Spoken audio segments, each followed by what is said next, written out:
How many of you guys would consider yourself fearless people? Okay, here's the thing. I'm with you. I definitely do not consider myself a fearless person. Not on any planet do I consider myself a fearless person. And as I was thinking about, like, what does it mean to me? Like, who do I think is fearless? People in my life. I think I normally use this term to talk about children. Like, I remember for my oldest son, I would have told you at some point that he was a fearless kid because he was the kind of kid who would jump into the deep end of the pool even though he didn't know how to swim. And he would, run after a ball. He would do kinds of things like that, and I was like, this kid's fearless. And as he grew up and he got hit in the face with a soccer ball and in the ribs with a baseball, and then I noticed when he was playing football, he didn't want to raise his hands all the way because he understood fear. He understood what it felt like to get hit in the guts by the guy trying to get him to the ground, or what it feels like to get hit in the face with a ball. And he developed what I, as a mother, would say is a healthy sense of fear, right? I was like, good, I'm glad you have fear. Run with that. But I don't know that it's good, even though as a mom, I kind of wanted it in my kid. As I was growing up, I would say I can think of one person in my life that I really experienced as being a fearless person. And this was a friend of mine that I met when I was 12 years old. I met her at a church event, at a retreat for teenagers. And we were taken there by the youth leader or whatever. And when we got there, we were told to pick a name out of the hat. And that person that you pick, they're like your secret buddy for the weekend. And you're supposed to do nice things for them and treat them special or whatever, but they should not know who you are. And we weren't prepared for that activity, so you had to come up with stuff there. And the first morning I wake up and I have like this beautiful note with like a cup of hot chocolate prepared for me, and nobody else has anything. And I'm thinking to myself, an adult picked me, right? The new worship pastor, the new youth pastor, he picked me. He's trying to prove a point, right? So things kept happening like that, where I was actually getting like these amazing gifts, and I literally was like, for sure, I am being like supported by an adult. There's no way another 12 or 13-year-old is treating me this kindly. Especially because like if you know like the pecking order of kids at that age, it just so happened that in this wasn't my life experience across the board, but in this particular situation, I was kind of at the top of that pecking order. So I was like, I don't know. I thought for sure it was an adult. And then on the last night, you have to the gift gets given, and then the person reveals themselves. And the gift that I received was a beautiful work of art that was made out of things found in the mountains. And it was a human figure on a beautiful piece of bark with this banner that said, "He died for you." And I'm like, wow. I mean, like we're on this church retreat, like it was so personal, and it was, I don't know, insight. I don't know. It was just like all these things. And I'm like, for sure, it's this guy, this new pastor guy. And who revealed themselves to be my secret buddy was this girl that I barely knew, didn't speak to all weekend, and pretty much didn't give the time of day. And I was like, dang, this girl is brave. Because to traipse that kind of water at 12 and 13 years old is a big deal for kids, right? She was like, I'm going to go all in. I'm going to be nice to this girl. And I was like, there's something different about this girl, and I like her. And honestly, she became my best friend, like my ride or die. The person who you like, I don't know. You know the person in your life who you're like, this is the person who God created to be my best friend? That was her. And she was like that, though. She was like, take life by the horns. She was all in, go 100 miles an hour, full speed ahead, talk to anyone, tell you. She's the first person who ever told me you hurt my feelings. And I'm like, you're supposed to eat a cupcake and shove that down. What are you doing telling me that? But I was like, who trained you? But she was just like that, and it was captivating. And I followed her cautiously. Sometimes I did stuff with her, and sometimes I just cheered her on from the sidelines. And she just never seemed to be afraid. I don't know what, like, she played sports, but she was like the catcher. She sailed, but she like sailed the boat. She wasn't on the boat. I skied down like this. She skied down like this, straight down. And I was just like, see you at the bottom. But she was brave and she was courageous and she was strong, and I was captivated by it. And as I was thinking about her and this topic, and I was like, I don't know if she was fearless. So I looked up what is a fearless attitude. And it says this: to not be afraid, to be afraid. And I was like, that's what she was. She had a fearless attitude. She was not afraid to be afraid. And that was the thing that made her seem fearless. And it was actually the thing that was so captivating about her, that she went anyway. And it was her way, like, through her whole life. It was her way through, when we were 16 years old, she was diagnosed with Hodgkin's disease, which is a lymphatic cancer. And I was terrified. I was like, my best friend is going to die. And I don't know how she's going to handle it, and I for sure don't know how I'm going to handle it. I remember being captivated by fear, so much so that she had to go into the hospital for surgery at LA Children's Hospital. And I was too afraid to go visit her because I just didn't know what I'd see. And my mom's like, you have to go visit her. So I drive myself down to that hospital, and I walk in the room, and she's like, what took you so long? She's like, I get out of here on Friday, and there's a concert playing in LA, and you need to get us tickets. And I was like, oh my God, I love you. Yes. Anyway, I'm sure she was afraid though, right? And but she was that way through her whole life. Like I said, she had later in her life 2 open heart surgeries, and she told me about those, like, well, I got to have a valve replaced. I'm like, oh my gosh. She had pancreatic cancer when she was in her 40s. And I remember the day she called me and she said, look, the doctor called me and he said, my body's not tolerating the chemo and I can't do it anymore. And I told him I'd try harder, but he told me there's no trying harder.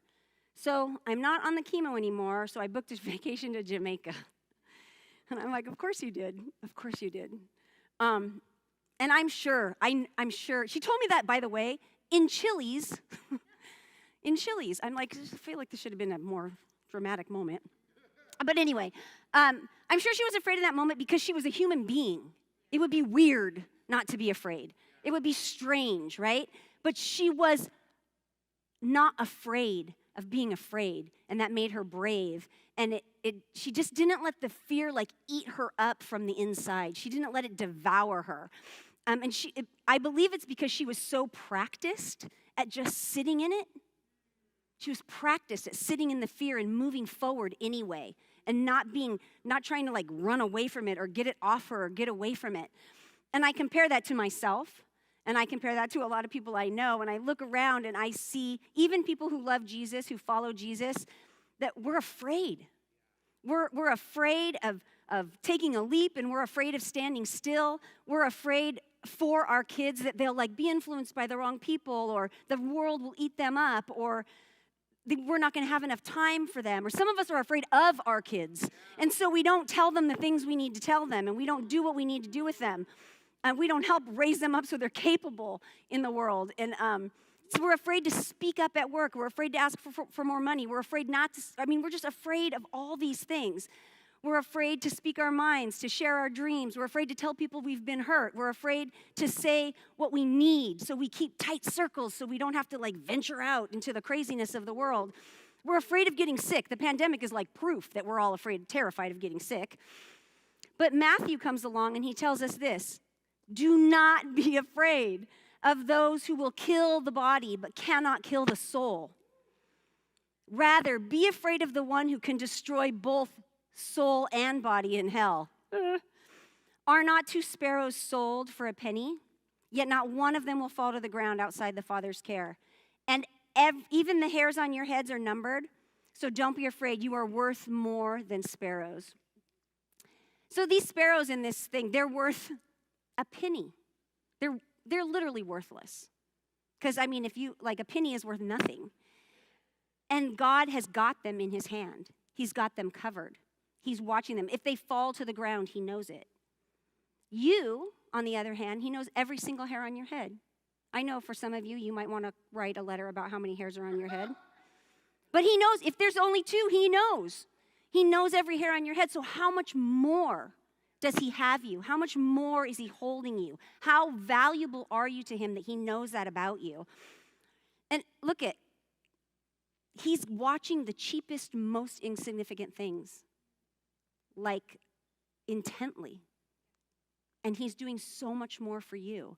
And so I'm not going to tell you you're not going to get cancer and you're not going to have heart surgery and you're not going to go blind and you're not going to lose your job and all those things are going to happen to you, or they potentially will happen to you, or other things will happen to you.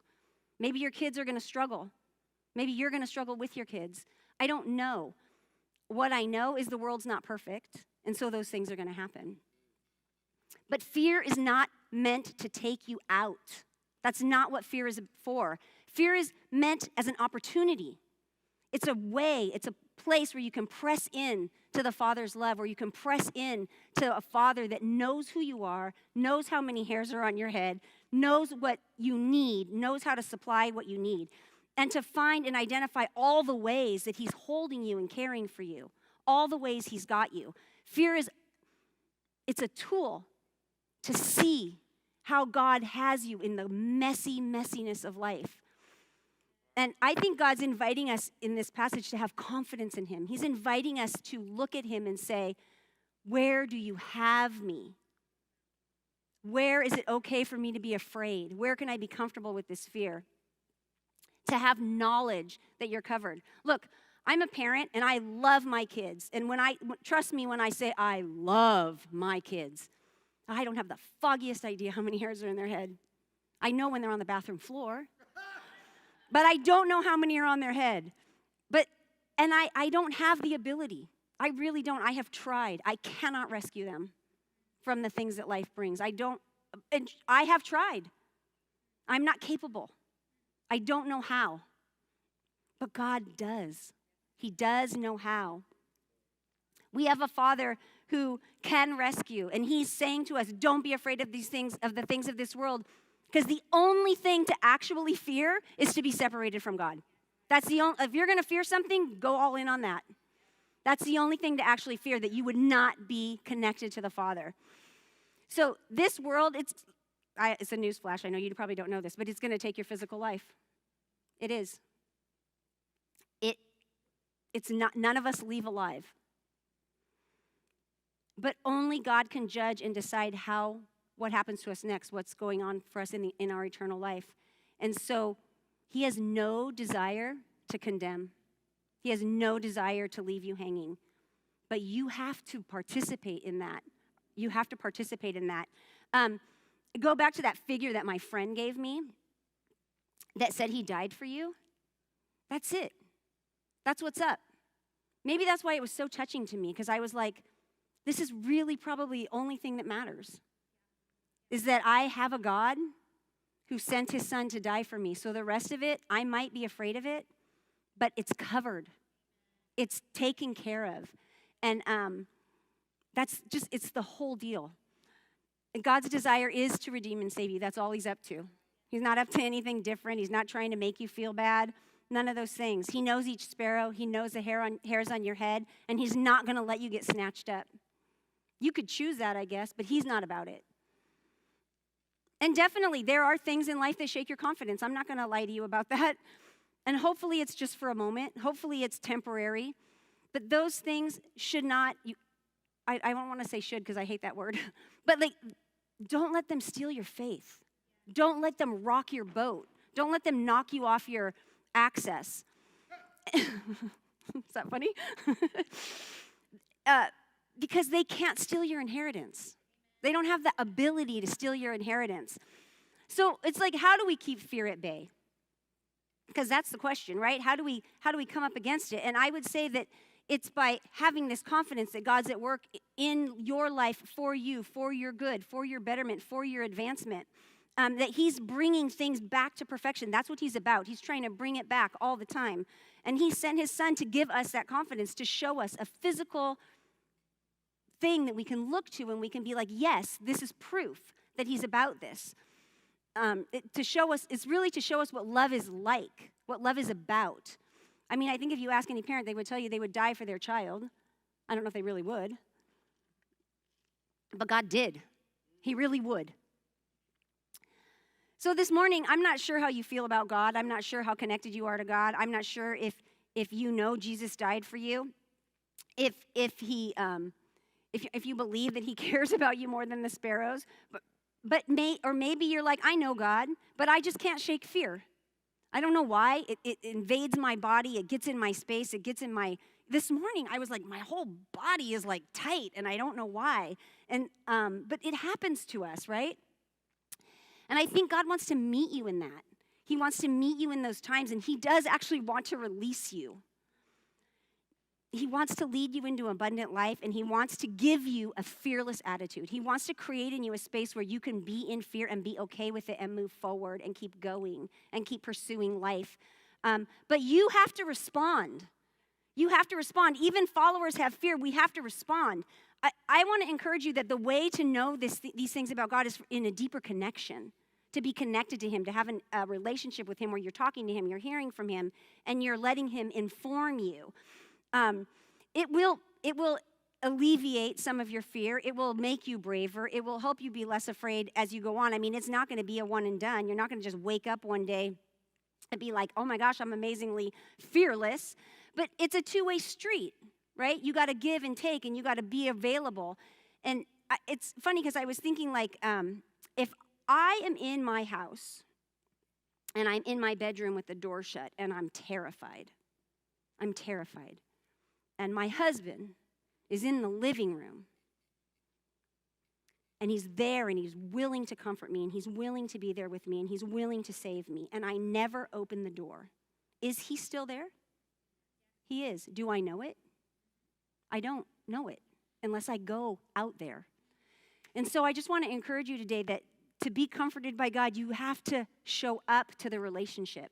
You have to show up. And you got to participate in the relationship with him. He's actually a gentleman. He's not going to save you if you don't want it. And so I just want to encourage you this morning that God is actively wanting to be in relationship with you, actively wanting to give you a fearless attitude, actively wanting to show you that he's got you in all these areas of your life. But you do have to show up. You got to show up, and you got to talk to him. You got to listen to him, and you got to be part of the conversation.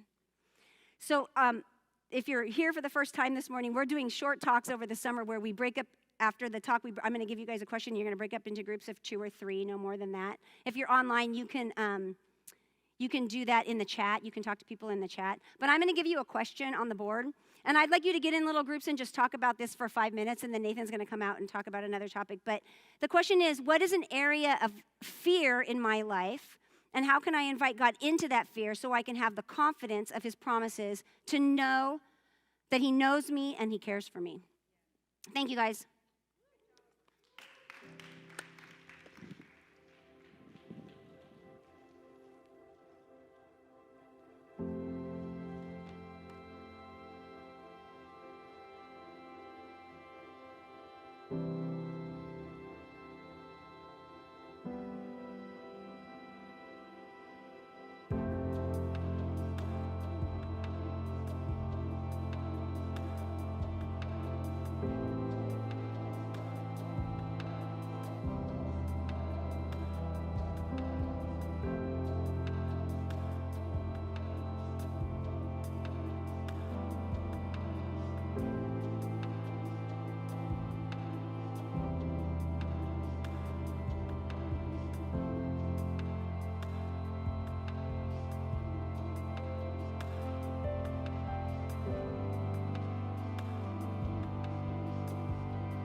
Good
morning, everyone. How you doing? Hopefully you're having some good conversations out there.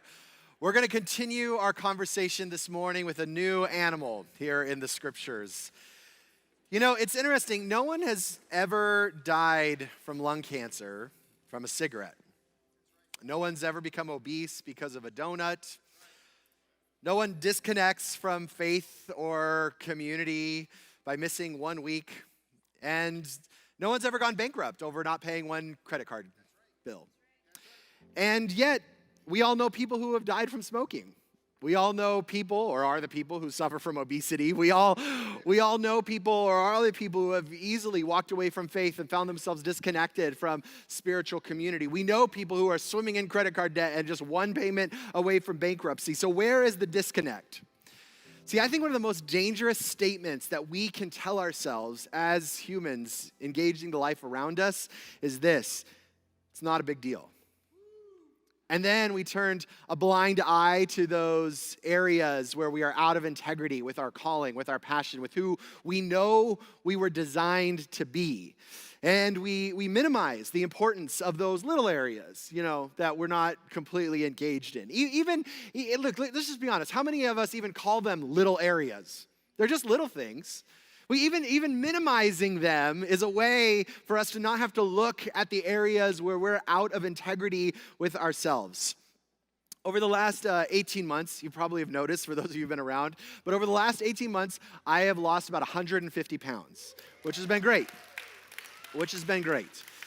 Now, it's interesting from this perspective, looking back at the last few decades of my life and noticing the games that I played with myself when it came to my health. Because I would find myself making statements like this: well, it's just one meal. Or I'd find myself saying things like, it's just one day. I'll start again tomorrow. Or it's just 1 week. We'll start it on Monday, right? It wasn't actually the one meal that caused me to be morbidly obese. It wasn't the one day even that caused me to get to where I was in life. It wasn't the one day that caused me to be sick or on medication and all that. It was the multiple one days. It was the multiple one meals. It was the multiple, it's not a big deals, that allowed me to get to the place where I was. And it was interesting because one meal turned into one day, and one day turned into 1 week, and 1 week turned into a month, and months quickly turned into decades. And now, from my vantage point, looking at where I am now, I can look back and look forward simultaneously and say every single moment is important.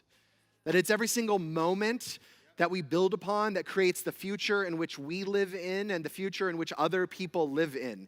It's always the things that are little until they're not. Now, there's this book in the scriptures called Song of Solomon. It's a book about sexuality and erotica and desire. And actually, in the Hebrew culture, people were not allowed to read this until they were 13 years old because of how X-rated it was. Now, Today it won't make most of us blush, but at that time it definitely would.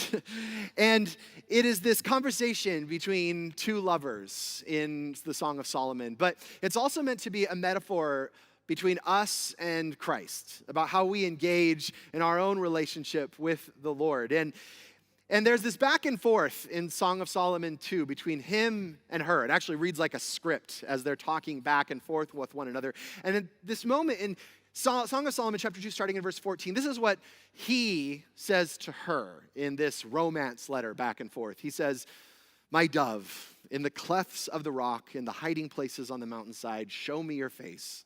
Let me hear your voice, for your voice is sweet and your face is lovely. Catch for us the foxes, the little foxes that ruin the vineyards, for our vineyards are in bloom."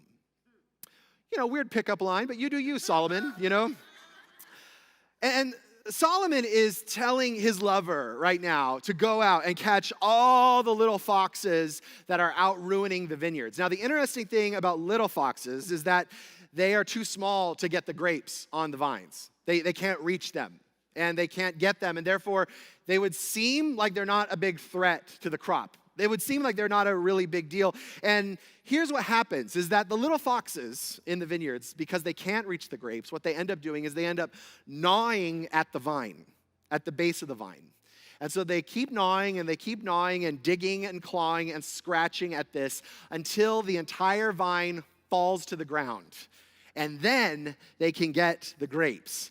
See, bite by bite by bite at the vine, they begin to destroy the vineyard. See, it's one thing to have a fox come in and eat some of your grapes and lose a little bit of your crop. It's another thing to have a little fox completely destroy the vine so that you cannot produce grapes for years to come. See, and it is so easy to overlook the little foxes because they seem to not do that much damage. They can't reach the grapes. Until, of course, they do.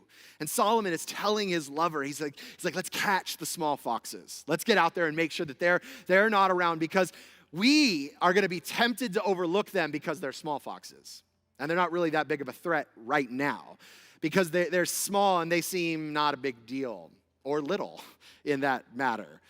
But one day, they're not just going to hurt us, they're going to destroy everything that we have.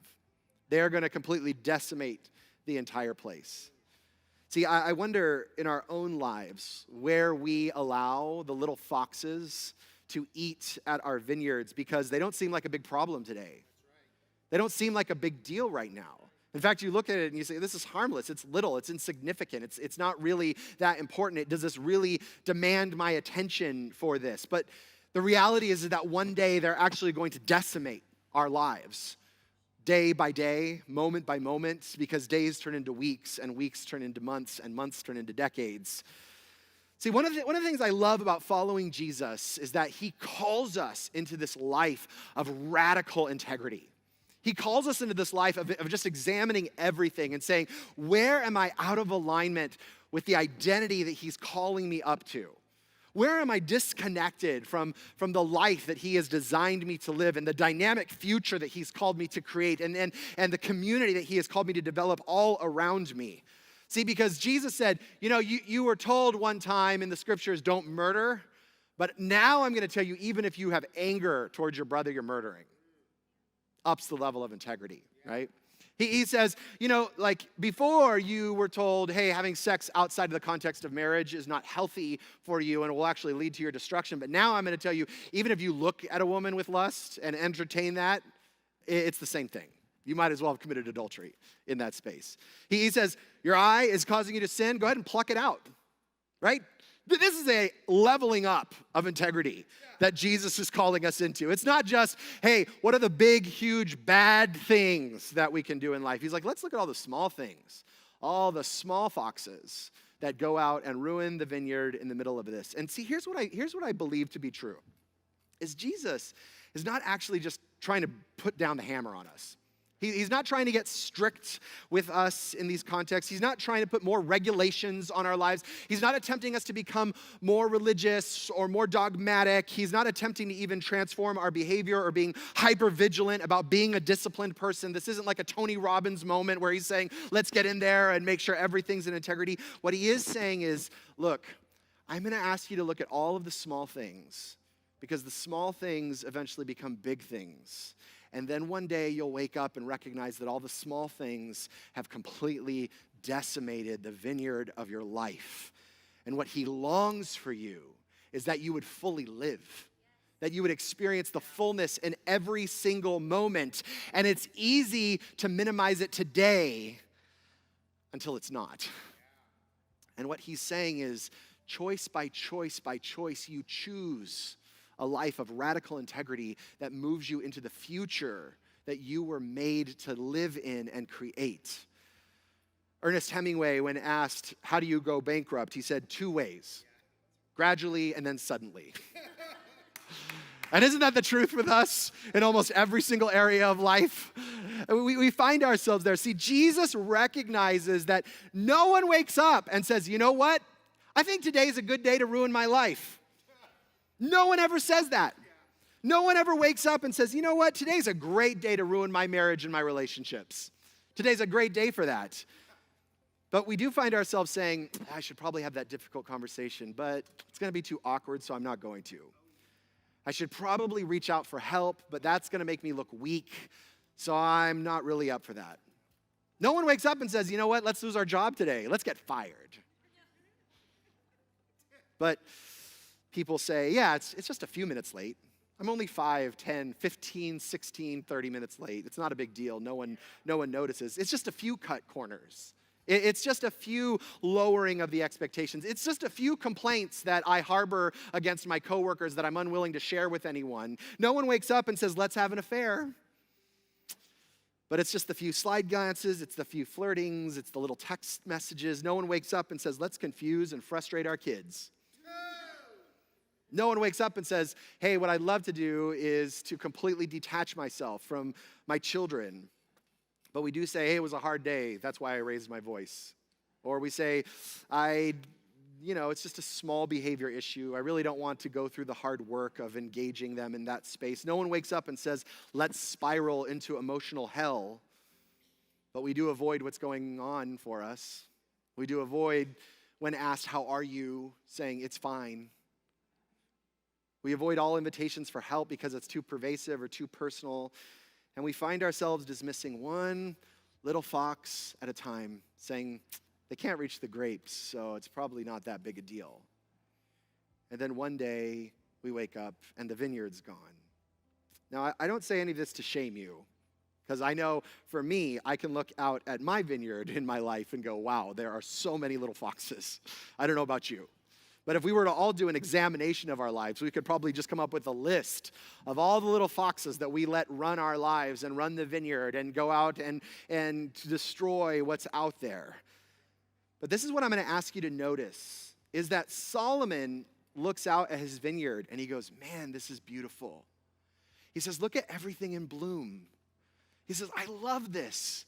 I love this love that we have, and I love this life that we're creating, and I love this present that we have. But here's what he recognizes is that I am not guaranteed to have this present in my future if I am unwilling to tend to what's happening right here and right now in order to create and to continue to maintain that future. So rather than assuming the vineyard will always be in bloom, my life will always be together. My relationships will always be healthy. My family will always be together. My health will always be in this space, that I will always have what I need. He begins to make decisions from the present, looking into the future, saying, what do I need to do today to assure that this vineyard will be in bloom years from now? And he starts to recognize cause and effect with every single decision that he makes. And he recognizes, if I let the little foxes go, yeah, this season we might have grapes. But if I let them keep going, we will not have them for the next 10 years. Because we will have to start over, and it will be done. He recognizes that I won't have this love that I'm enjoying right now with my lover if I am not proactive in how I am tending to the landscape of my life. And so here's the beautiful thing, is that he doesn't go into shame about all the little foxes that he's allowed to go into the vineyard, as so many of us do, right? How many of you look out at your life and you see areas that you're out of integrity and you just go, oh, I'm such a horrible person. Or I should have fixed this by now. Or how could I have let them go again? He doesn't go into shame about it. He doesn't allow any of that to go into his life. He doesn't blame someone else for the foxes. He doesn't say, the vineyard next door. If they would have just put fox traps out, we wouldn't have fox traps in our vineyard, and everything would have been settled. I'm going to go talk to them. He doesn't blame anyone for the foxes in his own vineyard. He doesn't go into isolation. He doesn't go into his house saying, la, la, la, the vineyard is fine. I don't need anyone. I'm okay. It'll all take care of itself. He allows this longing for this beautiful future to move him into action, to move him into decision, to move him into catching the foxes now before they destroy the vineyard tomorrow. And this is where we are called to be people of radical integrity. But this is what it requires. It requires you recognizing that you create the future. That with every single decision you make, every moment by moment, every action that you take or do not take today creates a pattern for the future that we are heading into. And so you can look out at your life now even and say, it's so beautiful. But if you're unwilling to do the hard work now of maintaining the little integrity, the little spaces, then you will not be able to enjoy that tomorrow. Some of you may be looking at your vineyard and go, wow, the foxes ate it all right now. Wow, the vineyard's gone, the grapes are gone, I am just a mess right now. The great thing is that it is not too late. You can not only capture the small foxes, catch them, and allow them to no longer have impact on your land, but you can begin sowing into your life the future that you were called to create for yourself and for the world around you. So here's what I'd like for you to talk to with your person next to you. Where are the little foxes eating away at the vineyards of your life? I'm going to let you be as spicy or mild as you want to with that conversation, all right? I'm sure we can look at all kinds of areas in our life and go, gosh, pick one, right? But I want you to, even in this moment, notice if there's like a little fox saying, don't share that, you're going to look stupid, or don't speak that out, you might be held accountable for it. Notice if the little fox is even eating your vineyard right now, considering what you're going to share about the little foxes.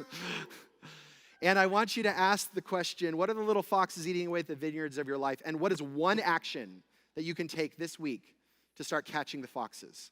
Just one.